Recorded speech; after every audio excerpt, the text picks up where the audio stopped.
ஆக்சுவலா ஸ்கிரிப்டட் வந்து சுத்தமா எப்படி சொல்றதுன்னா நாங்க உள்ள போகும்போதோ இல்ல நாங்க உள்ள இருக்கும் போதோ என்ன பண்ணணும் ஏது பண்ணணும்னு சொல்லவே மாட்டாங்க. ஃப்ரீயா விட்டுருவாங்க. பிளஸ் அந்த 105 days நீங்க வந்து யாரையும் பார்க்கவே முடியாது. அங்க செட்டு போடுறவங்க கூட பிளைண்ட்ஸ் மூடிட்டு அண்ணாண்ட செட் போடுவாங்க. சோ நாங்க வந்து வெளியாளுங்களை பார்க்கணும்னு இருக்கோம் எங்களுக்கு. அந்த மாதிரி டோட்டல் பிளாக். பட் எது லைவ் ஃபீட்ல நீங்க எல்லாமே பார்க்கலாம். பட் எபிசோட் 1.5 மணி நேரம்னால அதுல எது காமிக்கணும் எது காமிக்க கூடாதுன்னு அவங்க டிசைட் பண்ணுவாங்க.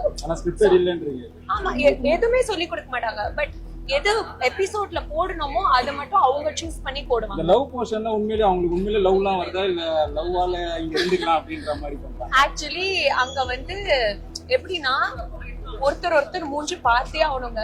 எவ்வளவுதான் சண்டை போட்டாலும் மறுநாள் காலைல எழுந்து அவங்க மூஞ்சில தான் முழிக்கணும். அண்ட் போன் இல்ல, டைவர்ஷன் கிடையாது, ஃபேமிலி கிடையாது. அதனால ஒருத்தவங்க க்ளோஸ் ஆயிட்டாங்கன்னா வேற வழியே இல்ல, அவங்க வந்து இன்னும் க்ளோஸ் ஆகிட்டே போவாங்க. சோ அந்த மாதிரி. அண்ட் பிளஸ் அங்க வந்து அதுதான் அர்ஜுன் சொன்னான், அங்க போயும் அர்ஜுன்னே பேசிட்டு விஜய் சார் ஐயோ எனக்கு சொல்லுங்க, ஒண்ணுமே நான் டோட்டல் ஒரு நிஜமா வந்து டோட்டலா ஜெயில கூட சேதி எல்லாம் வரும்னு நினைக்கிறேன். எங்களுக்கு சேதி கூட வரல எதுவுமே. அஜித் சார் கூட இன்னைக்கு வந்து கார் ரேஸ்ல தேர்ட் பிளேஸ் வந்திருக்காரு. அப்படிங்களா? தெரியாதுங்க. வெளியே வந்தா பார்த்தா கீர்த்தி சுரேஷ் அவங்களுக்கு கல்யாணம் ஆயிடுச்சு. அப்புறம் நீங்க இப்ப சொல்றீங்க அவர் கட்சி ஆரம்பிச்சிட்டாரு. 3.5 மாசம் போனே இல்ல. அதனால நான் ஓபன் பண்ண உடனே 2 நாளா என்ன மட்டும் தான் பாத்துட்டு இருக்கேன். என்ன பத்தி என்ன நியூஸ். வெளியே வந்து நீங்க முதல் சாப்பிட்ட டிஷ் என்ன? ஐயோ இப்படி தெரியுமாங்க இருந்தது.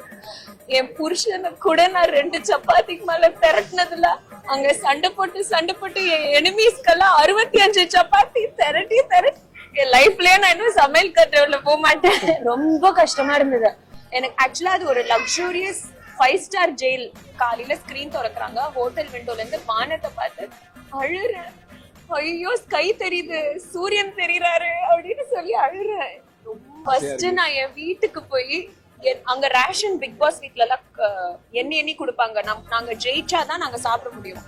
எண்ணி நான் சாப்பிட மாட்டேன். நான் எவ்வளவு வேணாலும் சாப்பிடலாம். என் வீட்டுக்கு போகணும், ஏன் காஃபி கப்ல குடிக்கணும், காஃபி அதெல்லாம் ரொம்ப மிஸ் பண்றேன். பெட்டிக்குள்ள பண்ணிட்டு வந்துட்டீங்களா? அப்படி இருந்தா நல்லா இருக்குங்க. நானும் ஆக்சுவலா அப்படிதான் நினைச்சேன். பட் ஆக்சுவலா நான் கம்ப்ளைண்டும் பண்ண முடியாது. பிகாஸ் அங்க நான் எந்த வேலையும் செய்யல. அவங்க நான் யாருன்னு கூட தெரியாது. SVC ஆதித்யரா மூவிஸ் தயாரிப்பில் சங்கர் இயக்கத்தில் ராம்சரண் நடிக்கும் கேம் சேஞ்சர் ஜனவரி 10 முதல்.